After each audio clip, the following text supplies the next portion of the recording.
Hello and welcome to Your Art Sucks, a podcast that aims to destroy mediocrity in all forms of art. And this is episode 4, Forgery Ahead, Sturtevant and Beltracchi. In this episode, we will look at how two artists who've made their careers out of copying other artists, or in one case, masterfully forging another artist's work, to examine if there's any value in, borrowing to further your career. Could stealing art and passing it off as your own be a means to becoming wealthy and famous? By the end of this episode, we should have a pretty good idea if that's true. But before we dive into this, I want to be very clear about art theft. First, it's pervasive. And secondly, it's deeply embedded in the history of art. To push this notion forward, and if we are being honest, there isn't a form of creativity that can claim to be free from plagiarism. Now, we aren't talking about ideas, which one could say are free from ownership and, in my belief, are a dime a dozen. Believing you have an original idea is only to fool yourself. We've all been influenced by another artist, so get off your high horse. What we're talking about here in this episode is produced work being copied with minimal changes or no alterations at all, and then passed off as new works by other artists. Artists have stolen works from unknown artists throughout centuries. On a broader scale, we can say that for certain Renaissance painters, to put it nicely, they paid tribute to Greek artists. The Dada movement co-opted art history and mocked it for their own gain. We can even get more granular with the Dada movement and further our truth by looking at Marcel Duchamp. He was a Dadaist, and in 1917, he presented to the Society of Independent Artists a single commercial-grade ceramic urinal on which was scribed R.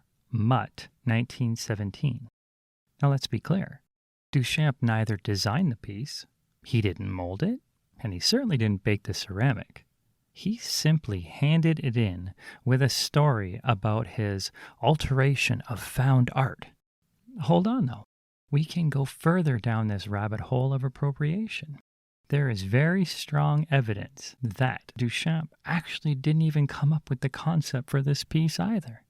It seems that another artist named Louise Norton may have asked Marcel to submit it for her under his name. Now, there's evidence for this, and to some people it may be controversial, but to me there's one solid piece of evidence that goes beyond anecdotal. There's a photograph by legendary photographer Alfred Stieglitz. I'll do a show on Stieglitz down the road because he's a pretty amazing individual. But anyway, he took an image of this urinal, and in this picture, there's a tag on the work, and that tag actually details the originating address of the work. And that address was 110 West 88th Street in New York. Now, why is that important?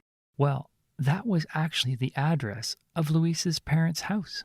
Kind of makes you think that the whole story that Duchamp made up about this found art that he purchased directly from the manufacturer J.L. Mott Ironworks isn't true. One could say that Duchamp actually didn't steal anything. This art was provided to him by Louise, and she did ask him to submit it under his own name. Sure, we can say that, but there's a problem with it.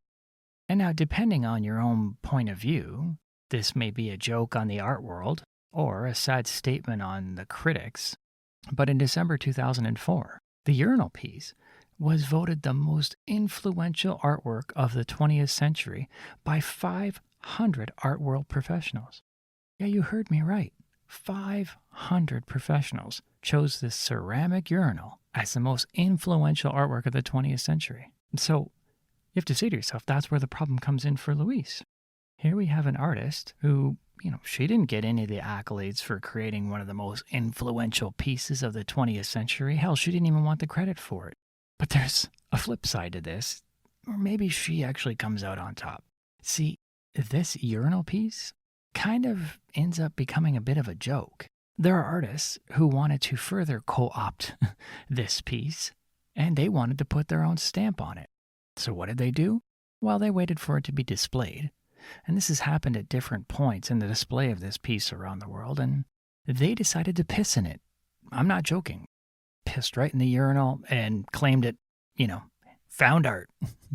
Me urinating on Marcel Duchamp's piece now creates an individual work by me. Crazy, isn't it? That you can walk up to somebody's artwork and piss on it and say, I've created a new piece of art. But that's what they were doing, and they took credit for it. As absurd as this whole story is, it's far from an isolated case. Now, there are countless cases, not where people are pissing on artwork. I mean, hell, I've seen people talk about, crapping out art or doing other insane acts like that, all with this pretense that it's pushing art forward. I just see it as absolute insanity, but that's just me. But if you take a look at other art forms, like music, for instance, you can also see that the history of music, regardless of genre, is littered with hundreds of accounts of theft. And I go back, way back in the past, to present day. In episode 2, when I talked about killer collaborations, I mentioned about how Radiohead was going after another artist for taking their song, and that song was one they got sued for from taking it from another band. This kind of thing is going on a steady pace. Even in times of classical music, we have Brahms. He has something called variations that he did on multiple other composers. Or Rachmaninoff, he did variations on Chopin. Now, for moving up the time scale a bit here, what about blues musicians? They have, to me, I don't think I'm alone in saying this, they have by and far paid the heaviest price as a few, if any, gained fame or fortune for their uncredited work. Like some of my favorite bands have created music that have straight blues riffs that have been taken from artists that never got credited. People can say that they were influenced by somebody, but it's another thing to take whole licks and pass them off as new work on your own album. Now, I don't know if there was any ill intent. Sometimes I think influence goes too far, but blues musicians have always paid this price. It's just embedded in the history of American music. One would have to say, would Elvis even have ever been Elvis if it wasn't for the blues? Yeah, ask anybody. Ask Eric Clapton. Ask Jack White. And I'll tell you right now, Clapton and White will probably tell you straight out who their strongest influences were. They'll give credit where credit's due. I know Third Man Records, Jack White's company, actually re-releases some of this music that, would have been lost any other way. So hopefully the gains made by selling these albums will then funnel through back to the families that were descendants of the original artist. But I'm going to say this, regardless of who's taking what, and as I mentioned in episode 2 as well, the only people benefiting from these wars of accreditation are lawyers. They're on both sides of the fence. They're for the artists against the other artists, and they're profiting from it. They may be necessary, but it's extremely unfortunate. So now at this point, if you were asked on which side of the debate you were planted on, you may firmly believe that it is morally and ethically wrong to steal another person's work. You may never use anyone's work or even attempt to pass off one of them as your own, even if you did alter it to a significant degree. There's some of you that say, nope, I'm not using anybody's work but my own. Now, conversely, there's some of you that may feel like, hey, maybe there's something to be had in profiting off the work of others. Is it wholly evil? I don't know. I can't tell you that. Some of you may not even give a shit about giving credit at all. Fuck them. It's been done throughout history that we just talked about it. Everybody's doing it. Hell, the greats have done it. So what's different if I do it? I'm not going to argue with you. I'm not going to say it's right or wrong. I have my personal beliefs, but you have your own. But whatever side you sit on right now, I'm going to tell you that as we go through this episode, things are going to get a little bit more blurry. Okay, so let's step away from the debate for a minute, and let's take a moment to play make-believe. I want you to take a second and think of a living artist that you greatly admire, someone very special to you from a creative standpoint. It doesn't matter, actor, painter, writer, sculptor, architect, programmer, visual artist. Doesn't matter who they are. Think of somebody who you just are blown away by. Now, here's the make-believe part. It could happen, I'm sorry. I'm not just saying it's never going to happen for you, but let's just pretend. What if that artist came to you out of the blue and asked you to reproduce one of their famous pieces? They said to you, hey, I just had a piece supposed to be in a museum next week for a show, but it got destroyed. And I don't have the time to recreate it. I admire your work.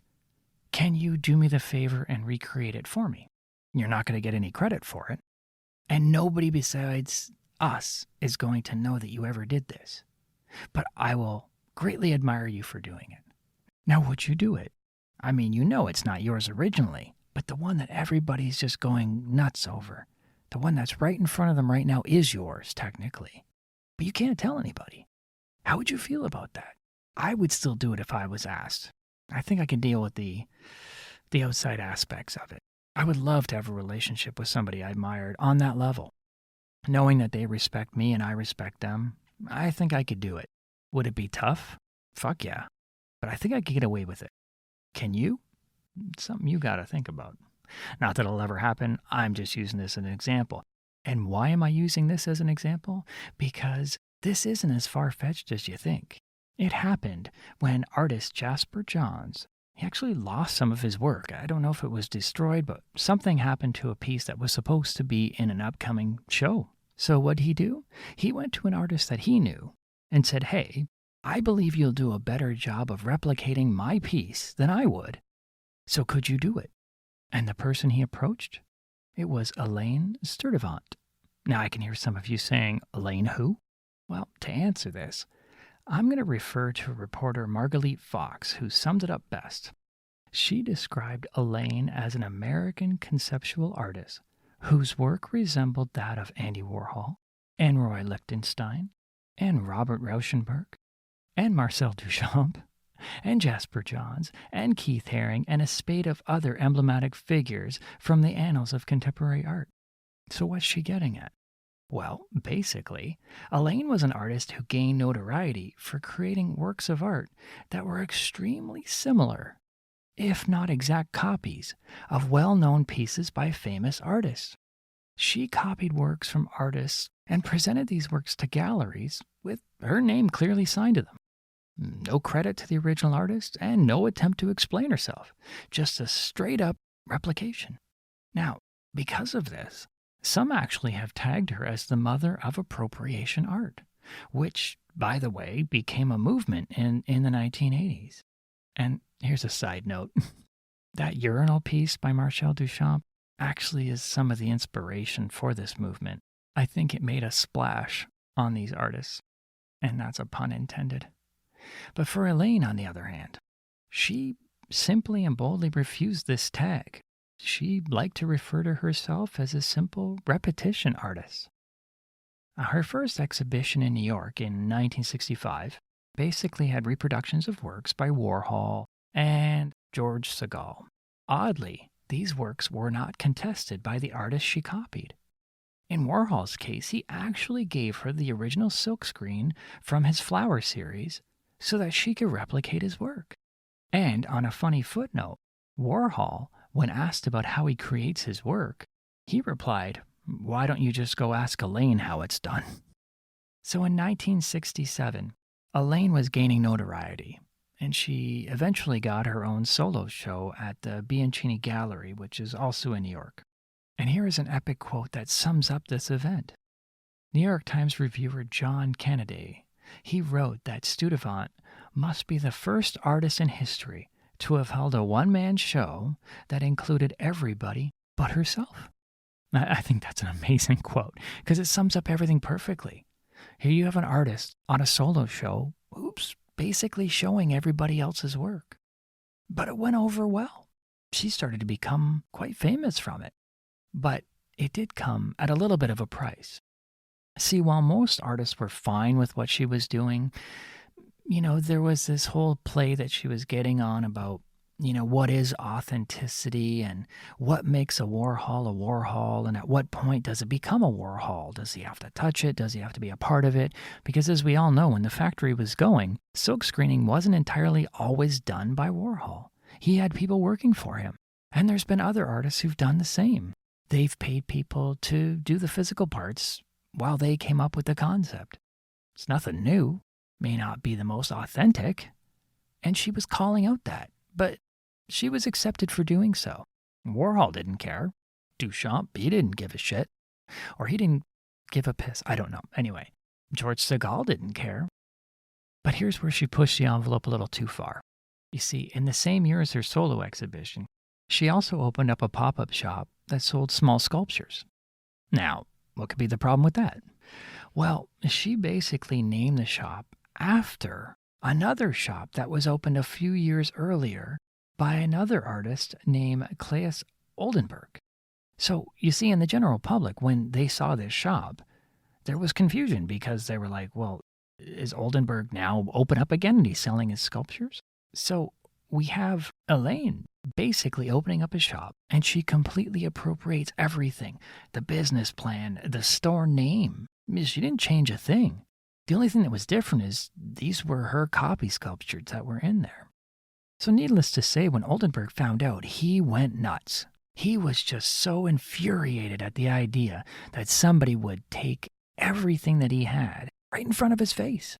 So he spent a fair amount of time going after Elaine quite directly. Now, it got too much for her. She hadn't faced this type of angst, to her process before. And I think after a while, she came to the conclusion that it just wasn't something that she wanted to be a part of. So for more than a decade, she stepped away from art. She did reappear in time and continued to have success, but now she changed. She actually focused her energy on replicating works from artists no one had heard of. There was an interesting effect of this. It actually drew attention to these emerging artists.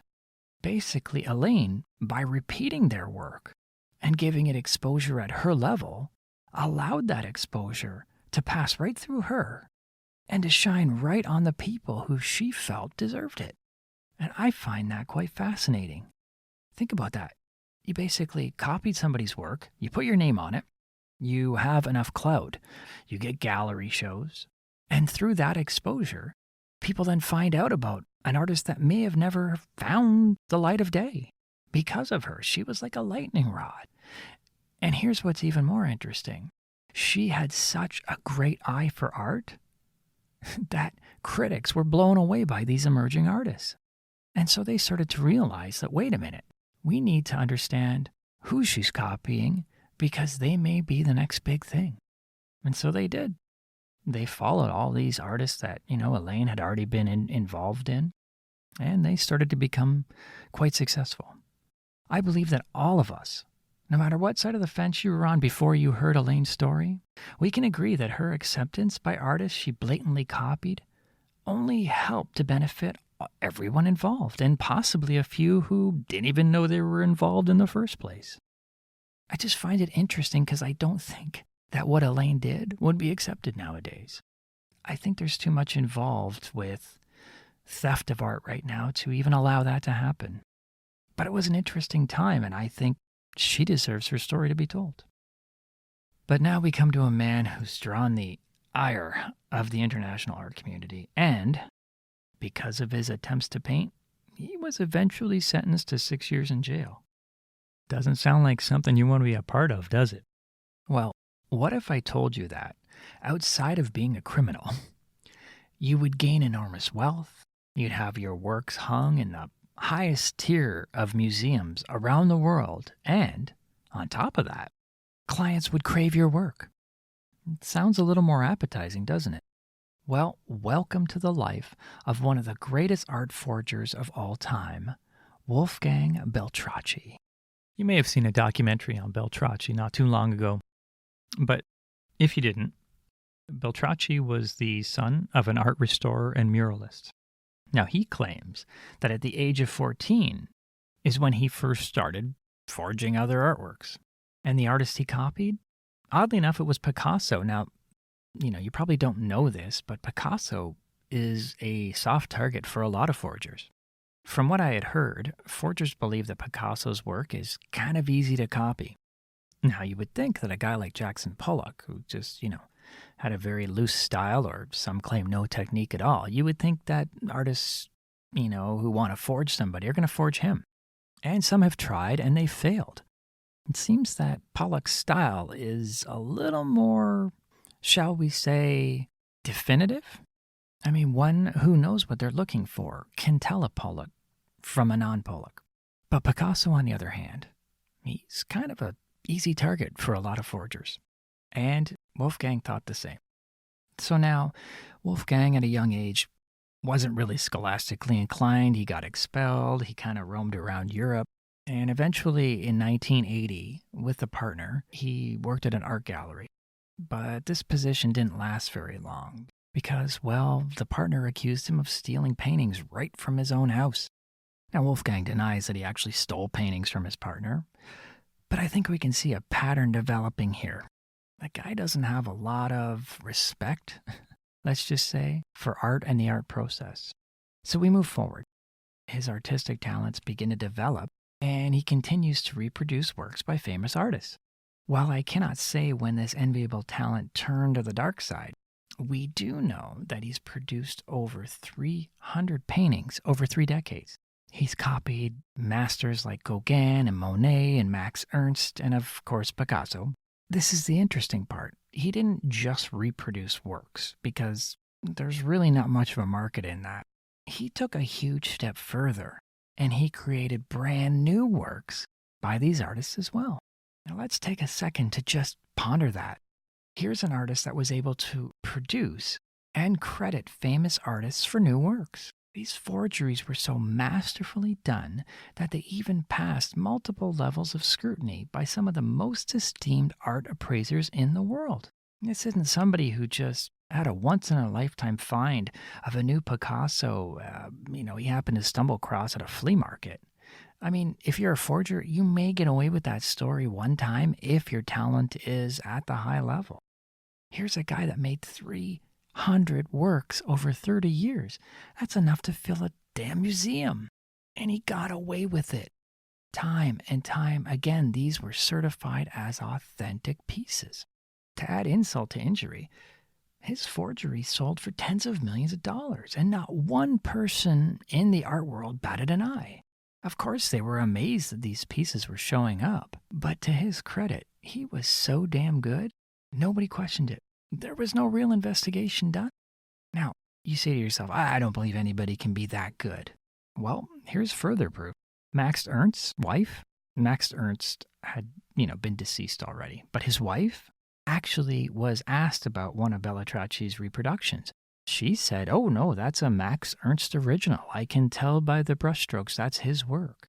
So here's the wife of the artist saying that this forgery is actually legitimate, even though it wasn't. Criminality aside, this guy has to be admired for the level of talent and artistry he possesses. If he lived a century earlier, we may be looking him up in art history books and admiring his work in museums. Well, actually, while he's not recognized as a master, his works are definitely hanging in some museums. You see, he's acknowledged himself that there are pieces of his in permanent collections in some of the most revered museums in Europe and the US. This could be all ego, and I do believe that there are some records that this has happened. But one thing we can say is that in the world of private collectors, he has 250 pieces that have been sold or bought and sold by this point. And none of the people that have owned these 250 pieces of works have come forward to take him to court, to fight with him for their money back. I mean, you have to understand that there's millions of dollars at stake here. If you paid, let's just say you were, a wealthy debutante, and you paid $5 million for a Picasso, fully believing that it was a Picasso. Then you come to find out that some Wolfgang Beltracchi guy faked you out. You have a pretty worthless canvas hanging on your wall. So would you be eager to run out and publicly state, here it is, here's a forgery? I wouldn't, and I'm probably sure you wouldn't either. So we come to the point where one has to ask, if he was so good, and he did this for so long, then what led to him being caught as a forger? Well, it's simple. He got careless. And after decades of success, he, and I'm going to do air quotes here, he forgot that titanium white didn't exist in 1914. He was trying to forge work from an artist, Heinrich Kappendorf, and that's what brought him down. Now, I say air quotes because of this. I can't prove it, but there's a mentality for people who actually get away with crime for a really long time. They want to be acknowledged for how smart they are. And so they start dropping clues. They want to be caught. They want to tell the world, I have been faking everybody out for decades. And I think this is what Wolfgang got to. He was so good at what he did, and it came so easy to him, that I think he got to the point where he was like, fuck this. I want the world to know it's me. And so he got caught. And he was sentenced to 6 years in jail. He didn't serve all of it. He got out for good behavior. But, once that curtain got pulled back, he was exposed. So what happened? What became of Wolfgang? Well, he actually started to attain rock star status among the art world. Believe it or not. I mean, it's pretty fucking easy to believe, considering the fickle nature of the art world. What else has he done? Besides this admiration, what else has gone on? Well, he's written multiple books, he's done documentaries, as I said. He's been bombarded by requests to do movies. Everybody wants to do a movie about his life. And then there's this. His own art. The art he actually creates with his own name. Is it worth anything? Is this guy who spent all these years forging masters, is he producing anything worthwhile? He hasn't reached the same level as some of the people he's copied. His art isn't worth as much, but he's still fetching tens of thousands of dollars, if not hundreds of thousands of dollars for his pieces. So it's not like he's, struggling. He's actually doing quite well. And there was a show not long ago that was completely sold out. Everybody snapped up his artwork. Come to like this whole bad boy image of this guy. This guy fooled the world for 30 years. People admired it. Plus, he's got some talent. His works, I can see how they're riffs on like a Kandinsky or, a Gauguin, or you can definitely see their influences, so he's not wholly original, but he's definitely very talented at what he does and what he did do. Can't deny that. So now you're saying, well, the fuck, where's the justice in the world? This is no way to get fame or notoriety, is it? Is this the way forward, is to just bullshit and forge and fake? I don't know. But in Wolfgang's case, it's not like anybody's going to come looking for him. His victims have far too much to lose if they do. So basically, he got off with a little more than slap on a wrist. Now, I'm not going to downplay prison. I couldn't last an hour in a prison. But, here's a guy that went to prison for art. Not like he went to prison for murder. And he got out because of good behavior. So, in my eyes, he got off scot-free. Now ask yourself, are you still on the same side of the fence? Maybe this episode or what we've talked about has pushed you to the other side. Or maybe it solidified the position you previously held. Either way, we need to take a deep look within ourselves to see what this means. In the time we live in, are we outside the majority of appropriation artists who flood the internet, who flood the media? What if holding on to our authenticity and our morality is actually hurting us? What about the idea of reuse, repurpose, recycle? What does that mean to you and your art? Hell, everybody's doing it. It sounds organic. What if you're an artist who just, takes work, reappropriates it, and then comes up with this, fantastic story about how, this is found art and your interpretation of it is like nothing anybody's seen before? Is that something you can really pull off? Or does the idea of, taking somebody's work and spinning it a little bit and then passing it off as your own, does that sit well with you? Do you feel like your work's strong enough to enhance the original to a new level? But I also want to talk to a group of you that may not subscribe to either side of the fence. See, there's probably some of you that feel, hell, I'm a completely original artist, the likes of whom has never been seen before. Well, let's be honest, it's probably bullshit. Sorry to tell you that, but it probably is. Now, there may be a 1 in a million shot that you're an artist who is completely original. Nobody's ever seen what you're doing, and you know what could happen? It's highly doubtful, but not entirely impossible. So for the sake of the argument, let's take that a little bit further. Okay, so you are now the most unique and original artist the art world has ever seen in more than a century. Well, guess what? The hard truth is that being original is highly overrated. It's an exercise in futility considering the tech-driven madness that we exist in. Now, I'm not psychic, but I can tell you this. With great clarity, your so-called uniqueness will come rapidly crashing down by one of these unfortunate ends. 1. Your work will be immediately repurposed by another artist within seconds of you posting it or performing it or releasing it to the general public. Now, potentially, this other artist can have a greater spin on it, and guess what? You're now forgotten, and you get no credit. The credit all goes to this other artist who took your shitty piece and made it better. 2. Your unique work will be stolen and monetized for the financial gain of others. No gain for you. You're still poor and couldn't scrape together enough money to mount a serious copyright defense. You see, there's corporations that do this all the time. I see letters asking artists. I see artists posting them. They'll just say, check this out. Here's another business that came to me and said, oh, well, why don't you give us your art for free and you'll get exposure? Biggest fucking joke of a generation. Or now here's the third and most likely thing to happen to your unique art. So, your so-called genius will be exposed by some fucking troll to be nothing more than a pale imitation of another artist you've never heard of who came way before you and with a similar concept basically invalidating your entire originality. No fame for you, you're a fucking hack. So, sadly, that leaves us back to the two sides of the fence. A, make your own art that is shaped out of your influence and be honest about who and what those influences were. But be forewarned. Those influences that you quote, you could end up living in their shadow for the rest of your entire career. Because we all know critics love to categorize and label. So if you mention, hey, my music is like this, or hey, my sculpture is like that, or hey, I'm an actor and I'm very much like this actor. Well, guess what? That quote is going to pop up in every fucking article about you. So be prepared for that.